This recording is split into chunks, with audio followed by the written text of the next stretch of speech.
रामगढ़ गांव में जमींदार रघुवीर सिंह अपनी पत्नी शर्मिला और दो बेटियां के साथ रहता था। बड़ी बेटी नेहा और छोटी बेटी सुमन। सुबह का समय था। नेहा बेटी किताब पढ़ रही थी। तभी शर्मिला प्यार से बोली, मेरी बेटी तो सच में हमारा नाम रोशन करेगी। देखो कैसे मन लगा कर पढ़ती है। तभी रघुवीर कहता है, हाँ शारदा, नेहा जैसी बेटी सबको मिलनी चाहिए, समझदार और सुशील। लेकिन वो सुमन कहाँ है और ये पढ़ाई क्यों नहीं कर रही है? तभी शारदा कहती है, अरे वो रसोई में खाना बना रही होगी। इस बार फिर से महारानी परीक्षा में फेल हो गई है। हर बार वही कहानी, ना पढ़ाई में मन लगता है ना कुछ। तभी सुमन रसोई से बाहर आती है और बोलती है, माँ मैंने रसोई का सारा काम कर दिया है, क्या मैं भी अब पढ़ने के लिए बैठ जाऊं? तभी शर्मिला कहती है, अरे पढ़कर क्या कर लोगी? जितनी बार बैठी हो उतनी बार फेल ही तो हुई हो। माँ पिताजी, इस बार मैं पूरी कोशिश करूंगी और परीक्षा में अच्छे अंक लाऊंगी। तभी रघुवीर सिंह का चेहरा सख्त हो गया। उनकी आवाज में गुस्सा और अपमान का बोझ था। तभी रघुवीर सिंह कहते हैं, कोशिश करने से कुछ नहीं होता। तुम्हारी हर बार परीक्षा में फेल होने की वजह से हमें सबके सामने बहुत बेइज्जती का सामना करना पड़ता है। अगर इस बार तुम फेल हो गई तो हम तुम्हें घर से बाहर निकाल देंगे।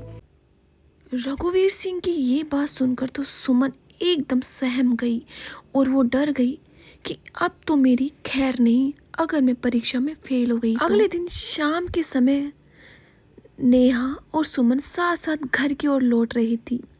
उन्होंने देखा रास्ते के मोड़ पर कुछ गांव की औरतें वहां पर खड़ी होकर सुमन के बारे में बातें कर रही थी। जैसे ही उसकी नज़र सुमन पर पड़ी, उनकी आवाज़ें धीमी होने की बजाय और तीखी हो गई।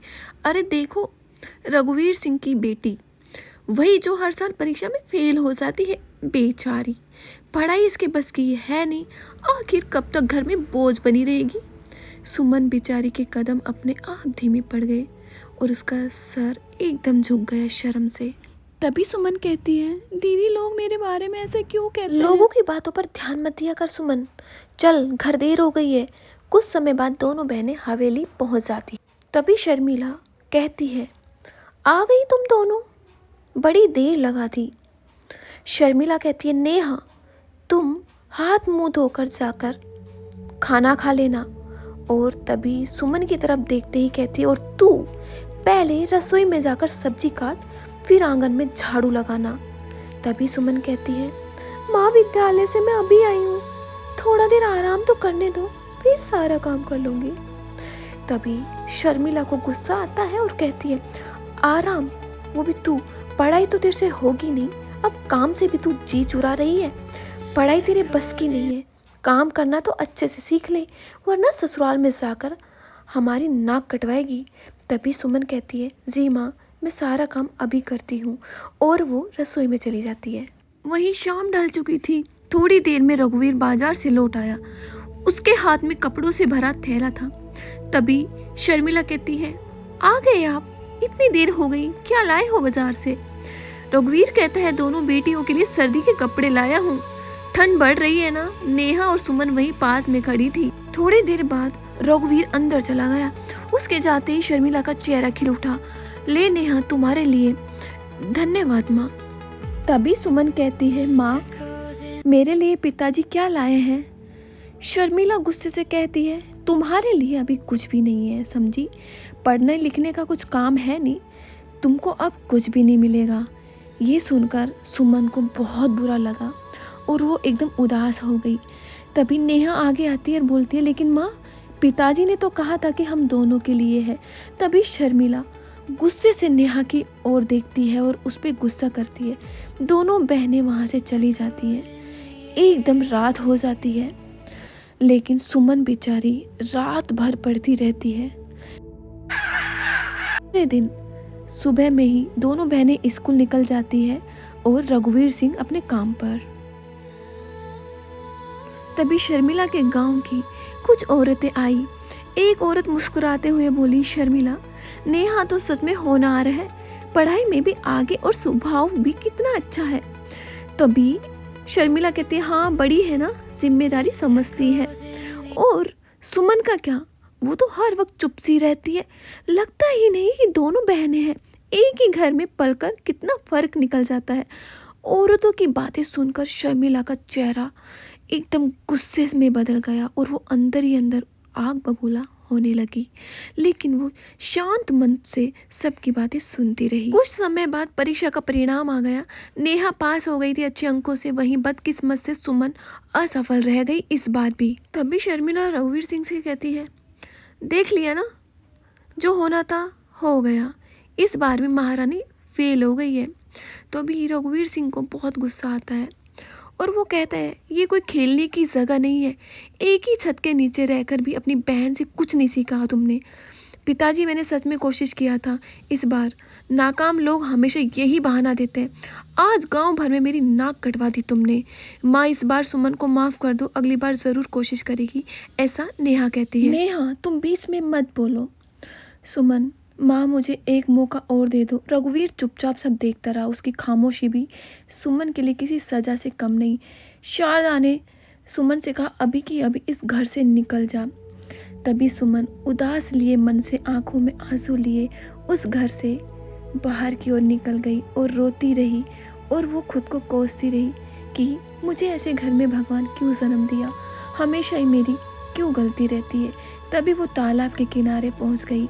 उसने वहाँ पर देखा कि एक बूढ़ी माँ जो कि पूरी बुजुर्ग थी, वो कपड़े धो रही थी कांपते हाथों से। थका चेहरा देखकर सुमन वहीं ठहर गई और बोली अरे माँ, तुम्हारे घर में कोई नहीं जो तुम्हारे कपड़े धो दे। तभी बूढ़ी माँ कहती है क्या करूँ बेटी, बुढ़ापे में बेटा बहू ने घर से निकाल दिया, थोड़े से बर्तन देकर कह दिया अब जहाँ मन हो वहीं रहो, अब अपने कपड़े तो खुद ही धोने पड़ेंगे। अरे दया आती है तुम्हारी हालत देखकर माँ, तुम बैठो पेड़ की छाया में, मैं तुम्हारे कपड़े धो देती हूँ।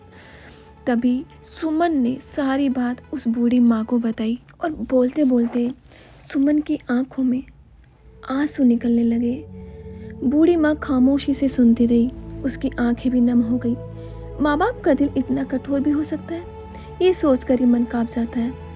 मेरे साथ चलो बेटी, जब तक रास्ता ना मिले मेरा घर ही तुम्हारा घर है। सुमन बूढ़ी माँ के साथ निकल पड़ी। दोनों बूढ़ी माँ की एक छोटी सी झोपड़ी के बाहर में जा खड़े हुए। तभी बूढ़ी माँ ने कहा ये देख लो बेटी, ये मेरी छोटी सी कुटिया है। उस झोपड़ी के भीतर उस रात डर नहीं था, बस सुकून था। शाम ढल चुकी थी। सुमन झोपड़ी के बाहर जाकर खड़ी हो गई।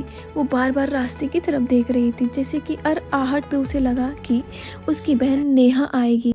तभी नेहा अपनी माँ से कहती है माँ, सुमन कहाँ होगी, इतना समय हो गया है, आपने तो उसे बस इतनी सी बात के लिए घर से बाहर निकाल दिया। माँ क्या आपको उसकी याद नहीं आती, जिस लड़की को घर की इज्जत की कोई कदर नहीं, मैं भला उसे क्यों याद करूँगी, और तू भी अपनी पढ़ाई कर।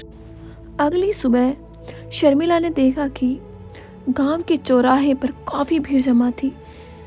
ऐसा क्या हो गया, लोग अपना काम छोड़कर चौराहे की तरफ जाने लग रहे थे। यही सब देख के शर्मिला भी पीछे जाने लगी। लोगों के सिपाही खड़े थे और उनके सामने राजे के मंत्री घोषणा कर रहे थे सुनो सुनो, महाराज का हुक्म है, राजमहल में राजकुमार के लिए योग्य कन्या का चयन किया जाएगा। राज्य की सभी योग्य कन्याओं का अवसर दिया जाएगा। परीक्षा द्वारा होगा, जो परीक्षा में उत्तीर्ण होगी वही बनेगी राजकुमार की दुल्हन। ये खबर सुनते ही तो शर्मिला का चेहरा चमक उठ गया। उसके मन में तुरंत उसकी बेटी नेहा का ख्याल आया। वो सोची कि मेरी बेटी तो एकदम सुशील और पढ़ी लिखी है, क्यों ना मेरी बेटी को भी इस परीक्षा में मैं भर्ती करवाऊं। कुछ ही देर बाद वही खबर बूढ़ी माँ के कानों तक पहुंची। आंखों में चमक और चेहरे पर उत्साह लिए वो तेज तेज कदम बढ़ाती हुई अपनी झोपड़ी की ओर बढ़ चली। बेटी क्या तुझे पता है, आज राजा के लोग पूरे गांव में नगाड़ा बजाकर खबर सुना रहे थे। हमारे राजा अपने राजकुमार के लिए योग्य कन्या ढूंढ रहे हैं, तो उसमें हमारा क्या भला है माँ। राजकुमार तो किसी राजकुमारी से ही शादी करेंगे ना, तुम्हें हमारे राजा के बारे में कुछ भी नहीं पता। वो बहुत नेक इंसान है, और वैसे भी राजकुमार किसी को यूं ही नहीं चुनेगा। एक परीक्षा होगी, जो उस परीक्षा में विजय होगा वही बनेगी राजकुमार की दुल्हन। बूढ़ी माँ ने जब पूरी बात सुमन को बताई तो उसे लगा ऐसे अवसर उस जैसे लोगों के लिए नहीं होते हैं। दूसरी तरफ शर्मिला ने बिना देर किए हुए सारी बात रघुवीर सिंह के सामने रखी और उनको बताया, पता है आज गांव में बहुत बड़ी खबर सुनने को मिली है। कैसी खबर? राजा के लोग पूरे गांव में ढिंढोरा पीट रहे थे। राजकुमार के लिए योग्य कन्या की तलाश हो रही है और उसके लिए परीक्षा होगी और बुद्धि देखी जाएगी। और मुझे लगता है हमारी नेहा से बेहतर लड़की कौन ही है इस गांव में। हाँ, ये बात तो तुम सही कह रही हो। नेहा जैसी पढ़ी लिखी और समझदार पूरे गांव में नहीं है। अगर किस्मत ने साथ दिया तो हमारी बेटी की ज़िंदगी बदल सकती है। और अगर ऐसा हुआ तो ये हवेली और